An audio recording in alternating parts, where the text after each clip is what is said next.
नमस्कार, मैं हूं खुशबू कुंभट और आप सुन रहे हैं राजस्थान सुपरफास्ट न्यूज। तो आइए बढ़ते हैं आज की ताजा खबरों की ओर। So what are the guidelines about this drug? The 2023 ESC HRP consensus statement recommends vericiguat alongside foundation therapy for HFrEF after a worsening heart failure event. So this current recommendation is whenever a patient has a symptomatic worsening heart failure event, so after stabilization we can add in the low doses like 2.5 mg OD, and we should try to escalate up to 10 mg per day dosage. And we can give on the background of ARNI, SN inhibitor, beta blocker MRA, and SGLT2 inhibitor, and other like arrhythmias, iron deficiency anemia should be treated. But other drugs that stimulates this cyclic GMP pathway we should not use because there will be risk of the hypotension. So now class 1B indication is there that intensive strategy of initiation and rapid up titration of evidence-based treatment before discharge and during treatment and careful follow-up visit in the first 6 weeks. Following heart failure, hospitalization is recommended to reduce the risk of re-hospitalization or death. So now concept from quadruple therapy to change to the quintuple therapy. So now we should introduce ARNI, beta blocker, MRA, SGLT2 inhibitor and the vericiguat to achieve maximum beneficial effect. And side by side, other like we should check serum transferrin level, PABC, and we can give the IV iron therapy that is also now approved and recommended. And all the four. Rajasthan superfast news के लिए मैं आनंद कल्ला। बात awareness की, और बढ़ती हुई बीमारियां हर तरफ बढ़ती चली जा रही है, और ऐसे में ही जब आप देखते हैं कि छोटी छोटी उम्र में भी लोगों को हार्ट अटैक आने लगता है, और हार्ट अटैक अब एक आम बात हो गई है। और बिल्कुल ऐसी ही जानकारी के ऊपर आज एक सेमिनार का आयोजन निजी होटल के अंदर किया गया, और हमारे साथ जाने माने doctor heart specialist Kaushal Kumar ji हल्लाल का है। और हम जानना चाहेंगे कि आज ये जो बीमारियां बढ़ती चली जा रही है इस तरीके की, और जो सेमिनार थी उस सेमिनार के अंदर क्या खास बात थी। नमस्कार कल्ला जी। कल्ला जी हमसे बहुत स्नेह रखते हैं और हमेशा ही जो भी सामाजिक अवेयरनेस के प्रोग्राम होते हैं उसमें हमेशा अग्रणी रहते हैं। ये तो देखिए कि आजकल क्या है कि हार्ट अटैक और हार्ट फेलियर दोनों ही बहुत ही तीव्रता से बढ़ते जा रहे हैं। और जैसे कि आज हमने सेमिनार में भी जिक्र किया कि अगर हम वेस्टर्न पॉपुलेशन देखें, जैसे यूरोप अमेरिका की देखें, उसकी बजाय 10 से 15 साल इंडिया के अंदर जल्दी अफेक्टेड होते हैं लोग।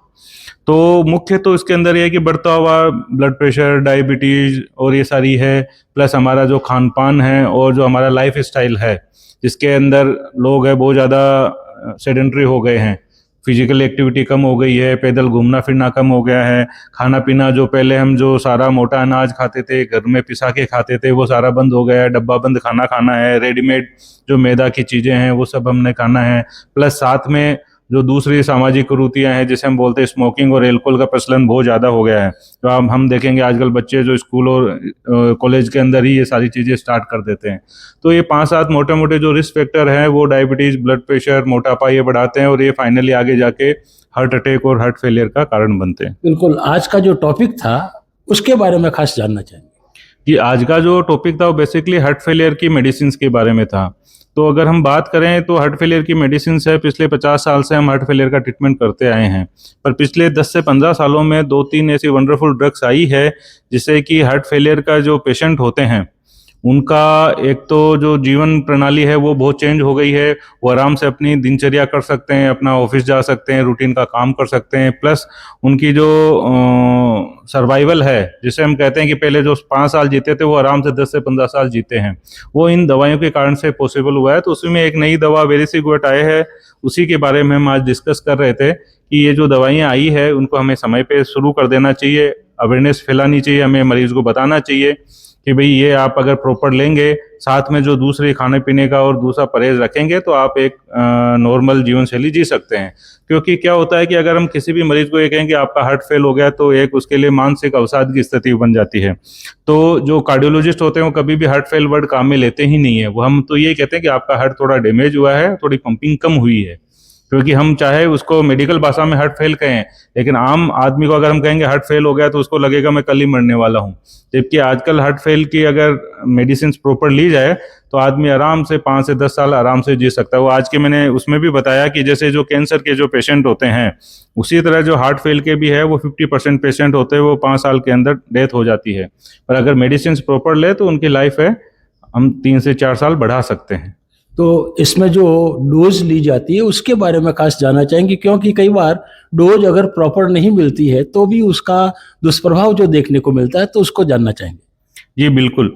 इसके अंदर क्या होता है कि थोड़ा हमारे भारत के अंदर ये टेंडेंसी होती है कि हम डॉक्टर को एक बार दिखा के आते हैं, उसके बाद में 3 महीने 6 महीने 12 महीने दवा लेते रहते हैं। तो इसमें कुछ इस तरह की दवाइयां हैं जिनके लिए प्रॉपर 15-20 दिन में बीपी चेकअप है, कुछ एक में ब्लड का चेकअप है, वो करवाना होता है। नहीं तो वो कुछ कई बार किडनी पे भी असर डालती है, कई बार सीरम ब्लड के अंदर सोडियम और पोटेशियम जो लवण होते हैं उनकी मात्रा भी ऊपर नीचे होती है।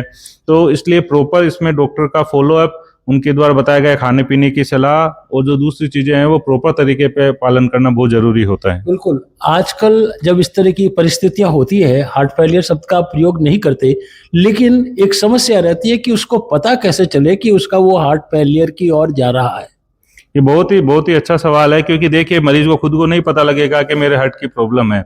कुछ ऐसे लक्षण होते हैं जिन्हें हमको वार्निंग साइन समझ के पता करना चाहिए। जो इंडियन सिनेरियो में हार्ट फेलियर का सबसे मुख्य कारण है वो हार्ट अटैक रहता है। तो जनरली जो हार्ट अटैक होता है वो छाती में दर्द वगैरह होता है तो हमें पता लग जाता है कि छाती के बीच में दर्द हो रहा है, जो जबड़ों में जा रहा है, दोनों हाथों में जा रहा है या जहाँ जा रहा है तो हम जाके ईसीजी करवाएंगे, हमें पता लग जाता है।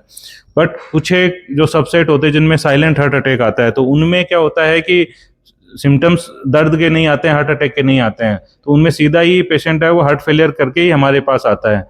तो वो सबसेट वो होते हैं, जैसे एक तो जो बुजुर्ग होते हैं 60-70 साल से ऊपर के होते हैं, उनमें छाती में दर्द बहुत कम होता है, जबकि हार्ट अटैक आ जाता है उनको ऐसा लगता है कि थोड़ी थकान हो रही है, आजकल मेरी निशक्ति आ रही है, पर वो हार्ट अटैक का ही सिम्टम होता है। इसी तरह डायबिटिक पेशेंट्स होते हैं, तो उनमें भी क्या होती है कि न्यूरोपैथी होती है, नसें सुन्न होती है, तो इसमें पेन का दर्द का अनुभव नहीं होता है, तो उनके अंदर भी सीधे हार्ट फेलियर के ही सिम्टम आते हैं। तो हार्ट फेलियर के सिम्टम क्या होते हैं? एक तो ये होता है कि जैसे आदमी पहले आराम से आधा किलोमीटर 1 किलोमीटर चल रहा था, अब उसको 100-200 मीटर चलने पर ही सांस का फूलना हो रहा है, थकान का होना हो रहा है, या निशक्ति लग रही है, कई बार लोगों को लगता है कि अब हिम्मत नहीं रही। तो ये सारी चीजें ये होती है कि आपका हार्ट की पंपिंग कम हो रहा है। दूसरा मुख्य सिम्टम ये है कि आपके टखनों के पास में पाँव में सूजन आना।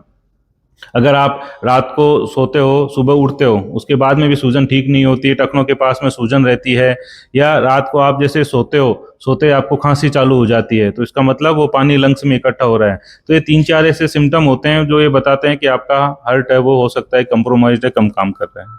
बहुत बहुत धन्यवाद। बिल्कुल, हम ऐसी ही जानकारी बिल्कुल विस्तार के साथ कि हार्ट से जुड़ी हुई समस्याएं क्या होती है, कब होती है, कैसे होती है, उसके बारे में और भी चर्चा करेंगे, अलग से चर्चा करेंगे। लेकिन आज जो ऐसी परिस्थितियां हो जाती है कि जब थोड़ी सी दवाई से हम अपने आप को सुधार सकते हैं, तो कैसे सुधार सकते हैं, बिल्कुल इसी एक बिंदु के ऊपर बात हमने डॉक्टर कौशल कुमार जी लालका साहब से की।